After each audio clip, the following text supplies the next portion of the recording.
Have you ever felt like you're, wearing a mask, like you're performing a version of yourself, maybe at work or with friends, even at home sometimes, just trying to fit in or maybe avoid conflict?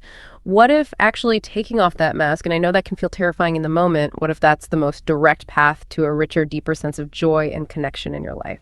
That's exactly what we're diving into today. This is our deep dive into the whole world of authenticity, what it really means to live true to yourself, and this surprising, pretty profound link between being authentic and, well, experiencing deep well-being. And we're exploring this through a really fascinating stack of perspectives you've shared with us. We're pulling insights from psychology, relationship experts, even dipping into a bit of philosophy to really get why authenticity matters so much. Yeah, and our mission here is to really try and distill the most important nuggets from all this material. We want to help you cut through some of the noise, understand what authenticity actually looks like in practice, and crucially, why it feels so incredibly challenging sometimes.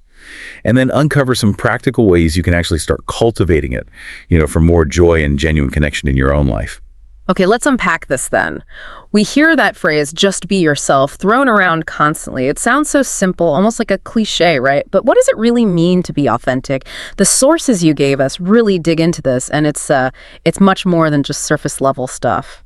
Absolutely. And its very core, authenticity is fundamentally about alignment.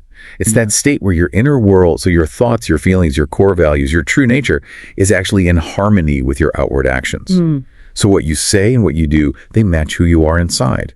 It reminds me of that simple but really powerful idea attributed to Gandhi. Happiness is when what you think, what you say, and what you do are in harmony. That harmony is authenticity. Harmony. I really like that image. So it's not just about being quirky or trying to stand out for the sake of it. It's about this internal consistency, being integrated. Exactly.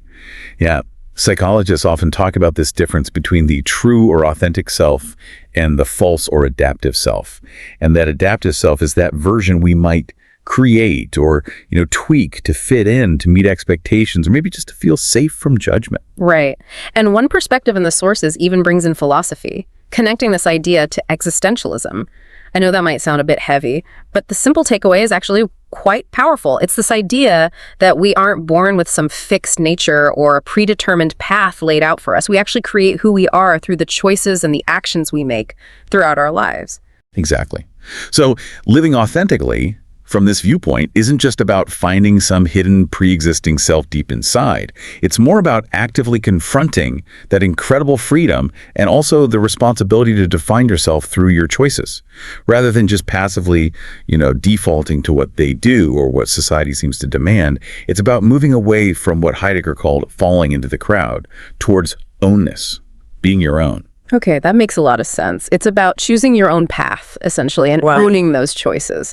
So if authenticity is this powerful state of alignment and self-creation, and it leads to harmony, why is it so incredibly hard for so many of us to live this way consistently? The sources definitely don't shy away from the challenges. Oh no, they highlight some really significant barriers. And perhaps the biggest one, the most common one, is fear. Plain fear. The fear of judgment, the fear of rejection, or maybe that really deep-seated fear that if people saw the real you, they wouldn't like you. Or even worse, maybe they'd abandon you. That resonates. We learn really early on, don't we, what behaviors get us acceptance or disapproval. One source talks about how in insecure relationships, maybe romantic or otherwise, we tend to hide our vulnerabilities precisely because we're afraid our partner won't really see us or will judge us or leave us if they do. It taps right into that fundamental human need for belonging. And sometimes, we trade authenticity for what feels like safety or acceptance. Absolutely. And it's not just about past wounds or trauma, though that's definitely part of it for some. Social pressures are just relentless. Expectations from family, from culture, even those seemingly perfect lives we see curated on social media. They can constantly pressure us to activate that adaptive self, pushing us towards aspirations or maybe appearances that aren't truly our own. Like that anecdote you mentioned about someone changing their hair color, and even if they liked it, the pressure from others wanting them to be how they used to be, it took real courage to stand against that. It takes guts to stick with your own choices when others push back. It absolutely does. And it's so important to remember, often someone else's negative reaction says more about their own expectations or their own discomfort than it does about you or your choice. That constant pressure to just go along to get along, it takes a huge amount of internal energy. It sounds frankly exhausting. constantly policing yourself, managing that false self, trying to keep up appearances all the time. It can be utterly draining. Yeah. Which leads us perfectly to the critical piece that the sources identify as the bridge, really, to getting back to authenticity. Okay, so if fear and social pressure are these big walls in the way, what's the path through? Or maybe over? The sources repeatedly point towards vulnerability. Yes, authenticity absolutely demands vulnerability. It's that willingness to take the risk, to open up and share personal information, feelings, thoughts, to allow yourself to be seen. And that includes the parts that feel imperfect or maybe even scary. Like sharing your fears, right? You mentioned the example of Sarah telling her boss she felt nervous about a potential promotion. Exactly. And instead of being seen as weak or incapable, Sarah's vulnerability actually led to her boss offering reassurance and support, which is often what happens. Or that really powerful example of the entry-level professional who chose to share his salary first, to try and encourage transparency and fairness around compensation among his colleagues. His willingness to be vulnerable wasn't just about him. It created space and inspired others to do the same. That's huge. And here's where it gets really, really interesting for me. The sources kind of flip the script on vulnerability. It's not presented as a weakness at all. It's actually shown as a profound sign of strength and courage. One suggestion was even that sharing seemingly small perceived flaws, like mentioning a neck crease you're self-conscious about, can actually disarm fear and build connection with others who might feel the same way about something similar. When both people in any kind of relationship, whether it's romantic partners, friends, even colleagues at work, are willing to step into that vulnerable space, that's where the sources say the real magic of unity and peace occurs.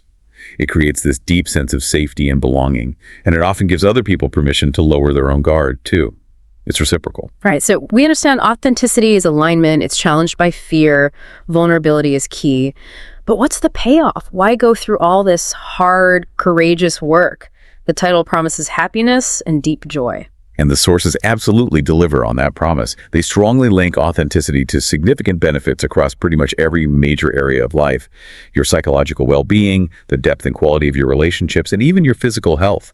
When you genuinely live in alignment, you experience a greater sense of inner peace, and yes, a deeper capacity for joy, precisely because you're not fighting against yourself anymore. There's less internal conflict. And the research really backs this up. One study we looked at specifically found that individuals who reported higher levels of authenticity consistently reported better physical and mental well-being. That included lower stress levels, less depression, and even fewer physical symptoms. It's not just a nice idea, it has measurable impacts on your health. It also fundamentally transforms relationships. Openness and honesty aren't just, nice to haves. They are absolutely crucial building blocks for real intimacy and trust. Sharing your struggles, your fears, your true thoughts, even when it's hard, creates a powerful sense of closeness and mutual understanding.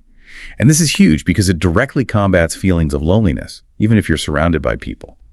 That research on people with mental health challenges, it found that those who practiced vulnerability with a trusted friend felt significantly less alone and less ashamed afterwards. And it sounds like this builds empathy too, right? If you can manage to be kind and compassionate towards yourself about your own imperfections, your own struggles, it becomes so much easier to understand and forgive others for theirs. Exactly. Self-compassion and authenticity really go hand in hand. By accepting your whole self, including the bits you might see as weaknesses, you build genuine self-confidence. You feel less pressure to keep up a facade, right? Yeah. And that internal freedom then allows you to take more authentic risks towards your goals and your dreams. Yeah. You're not held back as much by what will people think. And this isn't just about personal life, is it? It even shows up in leadership roles. The sources mention that authentic leaders, people who truly walk the talk, who are transparent, build immense trust with their teams. They create safer psychological environments where people feel okay speaking up, which improves collaboration and ultimately can enhance performance. Just modeling authenticity seems to inspire others. Absolutely. And beyond that, authenticity is linked to finding more meaning in life, overall life satisfaction, increased engagement in work you actually care about, greater creativity, and it even influences positive first impressions. When you're authentic, you just feel more intrinsically motivated to do things that genuinely resonate with your true self, rather than just going through the motions. Okay, this all sounds incredibly compelling. I'm sold. But how do we actually start doing this? It feels less like a checklist you can tick off and more like an ongoing practice, maybe even a lifelong journey. It absolutely is a continuous process. It's not a destination you arrive at. But your sources offer some really practical steps and approaches you can start taking wherever you are right now. And the first one seems absolutely fundamental. Know yourself. Crucial, yeah. This means actively dedicating time to identify your core values. What really matters to you? What are your beliefs? What are your unique strengths? And yes, also your weaknesses. Understanding your emotional landscape, what motivates you. Spend time reflecting. The sources suggest practical exercises like writing a letter to your future self, or explicitly listing and prioritizing your values. Maybe keeping an emotions diary just to clarify your inner world. Understanding your past, your family influences, your triggers. That also helps illuminate why you might react the way you do in certain situations. And importantly, spend time alone. Truly alone, without devices, without distractions, just to quiet the external noise and try to reconnect with that quiet inner voice. Right, tuning out the static. Okay, so once you have a clear picture internally, the next step seems to be living in alignment. Exactly. This is about consciously making sure your actions and decisions are consistent with those core values and beliefs you've identified. Setting healthy boundaries is absolutely vital here. That means learning to say no when you need to, clearly communicating your needs and desires, which can be hard, and practicing assertiveness. And assertiveness isn't aggression. It's about standing up for yourself and expressing your needs respectfully without being aggressive or, passive and resentful. It's also about practicing telling the truth, even in small interactions, rather than constantly trying to impress or minimize yourself just to fit some mold. What about the emotional side of things? Authenticity seems so deeply connected to how we handle our feelings. It is fundamental. You really have to learn to acknowledge your emotions without judgment. Just allow yourself to feel them fully, even the uncomfortable ones like sadness, anger, fear. Trying to avoid or repress emotions just disconnects you from your authentic self and can actually cause more distress down the line. One study found that denying feelings actually made people feel worse and even impaired their memory. Wow. So learn to identify what you're feeling, find healthy ways to express it, and manage those emotions constructively. It's a skill. And self-compassion ties right into that, doesn't it? Being kind to yourself through that process. Deeply, yes. Self-compassion is essentially about treating yourself with the same kindness, understanding, and respect you would offer a dear friend who is struggling. It's that simple, but not always easy. Accepting your imperfections, your mistakes, your difficulties with compassion, rather than harsh self-criticism, is just essential. It builds healthy self-esteem, makes you more resilient, helps you navigate adversity. Writing a self-compassion letter, as suggested in one source, can be a surprisingly powerful exercise. Accepting your flaws doesn't make you weak, it makes you human, it makes you relatable, and ultimately stronger. And we've talked about it, but it really bears repeating. Authenticity is absolutely key for building real, meaningful connections. It's the foundation. You can't have deep connection without it. Practice having authentic conversations. That means genuinely listening, not just waiting to talk. Being willing to share your own vulnerability appropriately, building trust through consistent honesty. And don't be afraid to ask for help when you need it. Paradoxically, showing that you need support can actually strengthen bonds by showing you trust others and are willing to be seen as, well, human. And maybe look for role models. Find authentic people you admire. Observe how they navigate life. It can be incredibly inspiring for your own journey to see it in action. So it's this mix of self-awareness, aligning your actions with your values, emotional honesty, building real connections, and it sounds like underlying all of it, it requires courage. Absolutely. Authenticity is inherently an act of courage. It takes courage to look inward honestly, courage to choose your own path even when it feels different or unpopular, courage to stay true to your core purpose when distractions pull you away, and courage not to let fear be the primary driver of your decisions. But remember, action is often the most powerful antidote to fear. Taking small steps despite the fear, that's where the change happens. Yeah, it's not about suddenly becoming this perfectly adjusted, fully self-realized person overnight. It sounds more like being willing to be real, moment by moment, choice by choice. Exactly, and it truly is a lifelong process of evolution and discovery. Appreciate and nurture the authentic you that emerges along the way. It's not some fixed state you achieve and then you're done. We're always evolving. We focus mostly on personal life and our close relationships. Did the sources touch much on authenticity in wider spheres, like work or society? Briefly, yes, and it's quite fascinating. We saw how it impacts leadership and the workplace. This idea of creating an authentic psychological climate where people feel safe enough to bring more of their true selves to work. And that can boost job satisfaction, creativity, and reduce burnout. It even plays a role in, believe it or not, consumer behavior. The perceived authenticity of a brand strongly influences trust and whether people buy from them. So, authenticity sells, literally. And yes, it's certainly relevant in politics, with voters often judging leaders, rightly or wrongly, based on how authentic they are perceived to be. Huh.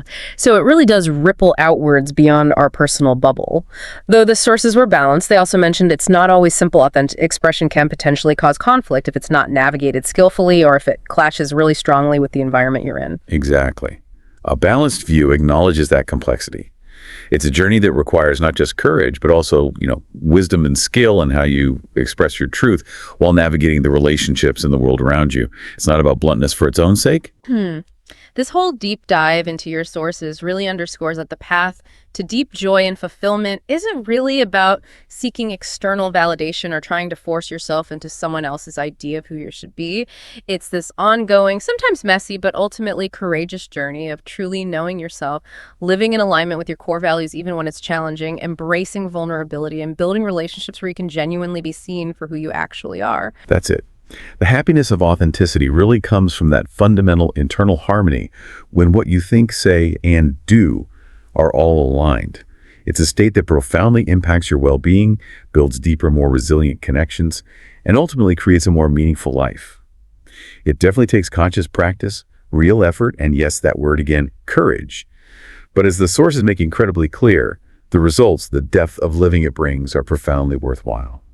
So as you reflect on all this, maybe consider just one small area in your life, perhaps today or sometime this week, where you might be instinctively holding back or playing a role, even just a little bit. What tiny, maybe even slightly scary, courageous step could you take in that specific situation to express a more authentic part of yourself? Just ask yourself, how might that one small act open the door, maybe just a crack, to a little more freedom and a deeper sense of joy?